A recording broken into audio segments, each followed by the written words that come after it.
तो सिंधु नदी जो थी ऋग्वैदिक काल की महत्वपूर्ण नदी थी। क्यों महत्वपूर्ण थी?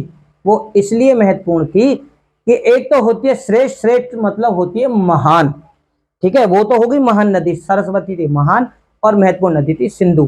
महत्वपूर्ण इसलिए होती है क्योंकि जो हमारा रास्ता सुगम करे, हमारे जीवन यापन में सहायता करे, हमारे आवाजाही के मार्ग को सरल बना दे, तो वो क्या होता है हमारे लिए महत्वपूर्ण। हमारे जो जीने के साधन थे, सिंचाई के, या फिर क्या कहते हैं, सिंचाई हो या कृषि हो या मछली हो, खान पानी की जो सामग्री हो, वो सिंधु नदी के माध्यम से आती होगी ऋग्वैदिक काल में, ठीक है ना, ऋग्वैदिक काल के समय में। तो इसलिए ये हो गई महत्वपूर्ण नदी। अब ये जो महत्वपूर्ण नदी थी, ये क्या करती थी, ये परावत सागर में गिरती थी। किसमें गिरती थी? तो ये जो नदी थी ये गिरती थी, ये गिरती थी परावत, परावत सागर। अब परावत सागर क्या था भैया? तो परावत सागर जो था आज का अरब सागर, ठीक है, कहां गिरी है? अरब सागर में। भैया परावत सागर की जानकारी कहां से मिली? ऋग्वेद से। जब ऋग्वेद से जानकारी हम लोगों को मिल रही है, जिस प्रकार मैं आप लोगों को बता रहा हूं, तो यानी कि ये आर्य है। आर्य ऋग्वेद काल के समय में थे, तो उनको भी इस सागर की जानकारी थी, ठीक है। ऋग्वेद में गंगा का मात्र एक बार उल्लेख हुआ है। कितनी बार? ये आपने जाना होगा, नदियों से ही संबंधित अभी जानकारी हम जुटा रहे हैं। तो गंगा का कितना बार? गंगा का एक बार नाम आया है ऋग्वेद में, और यमुना, यमुना का कितना? 3 बार नाम, ठीक है, 3 बार नाम ऋग्वेद में आया है। यानी आर्य लोग जो थे वो गंगा और यमुना से भी परिचित हो गए, तो ऋग्वेद में नाम आया है। अब आप कह सकते हैं कि आर्य लोगों का जो निवास था, निवास जो था वो अब अफगानिस्तान से लेकर गंगा और यमुना के क्षेत्रों तक भी विस्तार था, क्योंकि वो इन नदियों को जानते थे। नदी सूक्त में ही, ऋग्वेद में क्या है? नदी सूक्त है, और नदी सूक्त में क्या है? व्यास। कौन सी नदी है? व्यास नदी। और व्यास नदी को क्या नाम से जानते हैं? देखो नदी सूक्त में सबसे ज्यादा किसका नाम नदी सूक्त में आया? व्यास का नाम।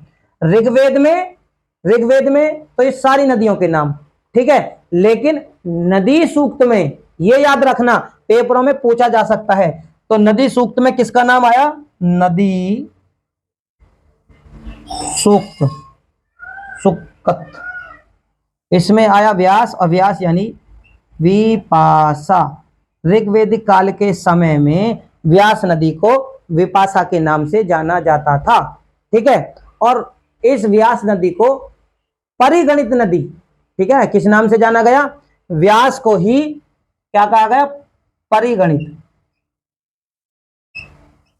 मेरे प्यारे साथियों, हो सकता है बोर्ड पर आप लोगों को समझ में ना आए, लेकिन जो मैं शब्द दोहरा रहा हूं आप इसके माध्यम से भी अपने पास में नोट्स बना सकते हैं, ठीक है।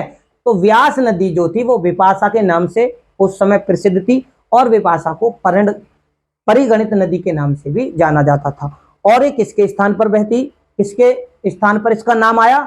तो इसके स्थान पर जो नाम है, स्थान पर व्यास नदी के स्थान पर जानो, ऋग्वेद काल में व्यास नदी को विपाशा और परिगणित, लेकिन स्थान पर, अगर स्थान पर नाम आए, स्थान पर नाम, तो कौन सी थी? मरुतवर्धा,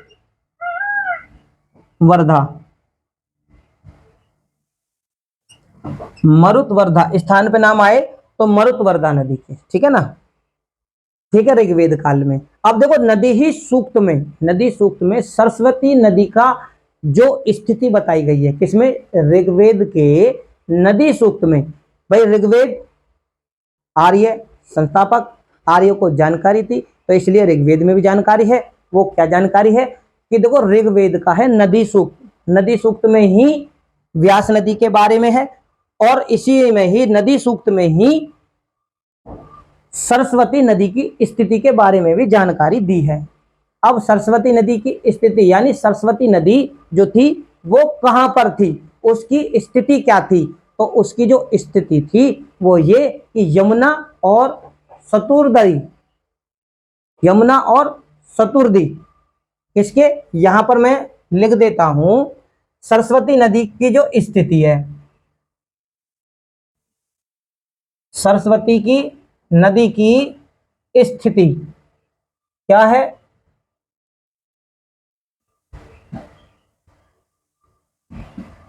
स्थिति, स्थिति मतलब कि भाई ये जो नदी है कहां पर बहती थी, कौन से इलाके में बहती थी, किसके बीच में बहती थी, आप ऐसे समझ सकते हैं। तो ये जो सरस्वती नदी थी इसकी स्थिति थी यमुना,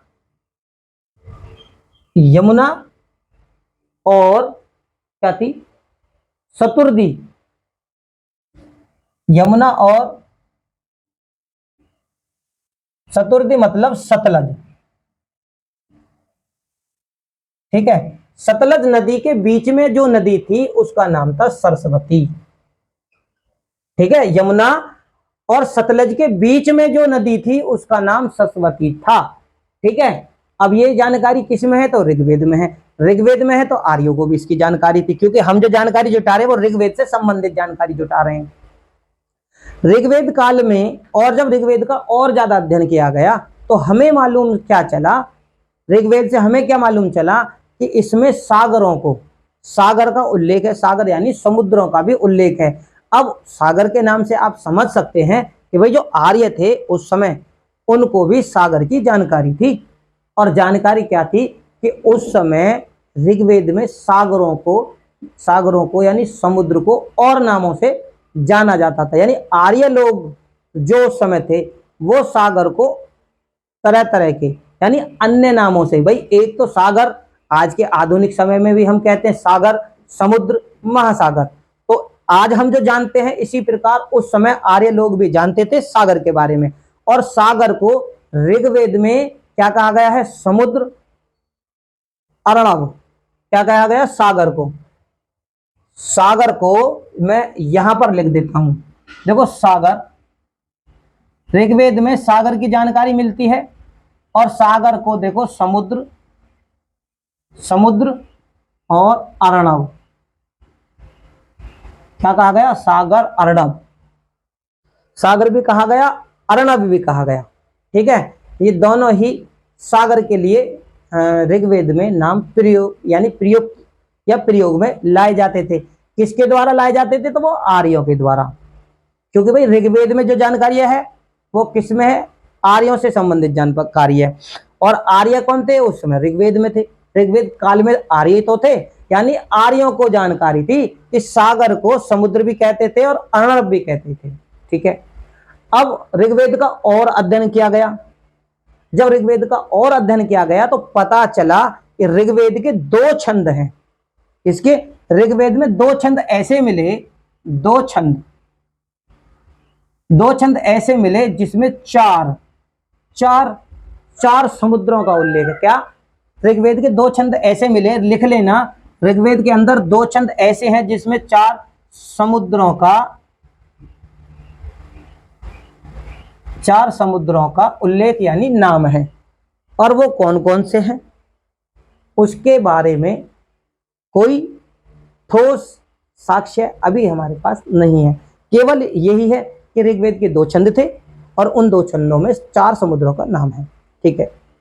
बात करते हैं ऋग्वेद की और अध्ययन की। जब ऋग्वेद का और अध्ययन किया गया तो पता चलती है कि सरस्वती और दुष्दती यानी घग्गर नदी, कौन सी, सरस्वती और दृशदती यानी घग्गर, सॉरी बीच में थोड़ी सी, तो घग्गर नदी और सरस्वती नदी के बीच में क्या थे, यानी चेतांग, सरस्वती को, घग्गर को क्या बोला, वर्तमान समय में चेतांग नदी, थानेश्वर और हरियाणा में क्या कहती थी, बहती, लिख देता हूं मैं, बहती, ये बहती थी, हो सकता है पूछ लिया जाए, ठीक है ना। तो क्या था, सरस्वती और घग्गर नदी के बीच का जो प्रदेश था, प्रदेश यानी भूभाग कह दीजिए, जो कि इन नदियों के बीच में जो क्षेत्र था, भूभाग था, उस क्षेत्र को, क्योंकि आर्य उस क्षेत्र में रहते थे, क्योंकि अगर ऋग्वेद में यह नाम दिया गया है कि सरस्वती और घग्गर नदी के क्षेत्र को मध्य प्रदेश कहते थे, मध्य देश या मध्य प्रदेश, ठीक है ना। तो आर्य लोग इस चीज को बाखूबी जानते थे, तभी तो ये उल्लेख हुआ है, ठीक है। तो इस प्रदेश का जो नाम था, ठीक है, ऋग्वेद में इस प्रदेश का क्या नाम था, तो इस प्रदेश का यानी सरस्वती और घग्गर नदी, हिंदी में ही लिख देता हूं, घग्गर नदी के बीच का प्रदेश, उसको कहते थे ब्रह्मावरत। उस प्रदेश का क्या नाम था, तो ब्रह्मावरत। जानकारी कहां से, ऋग्वेद में इस स्थल की जानकारी है। अब इस स्थल की जानकारी तो शायद आर्य लोग इस स्थल यानी भूमि यानी भूभाग से परिचित थे, इसलिए ऋग्वेद में इसका उल्लेख किया गया है। बस मेरे प्यारे साथियों, मेरा चैनल नया है, अगर मेरी वीडियो आप लोगों को अच्छी लगे तो वीडियो को लाइक करें, शेयर करें, चैनल पर नए हो तो चैनल को सब्सक्राइब करें। इनसे संबंधित जो भी क्वेश्चन पेपरों में पूछे जाते हैं वो हम अपने आने वाली वीडियो के माध्यम से आप लोगों तक जरूर पहुंचाएंगे। धन्यवाद।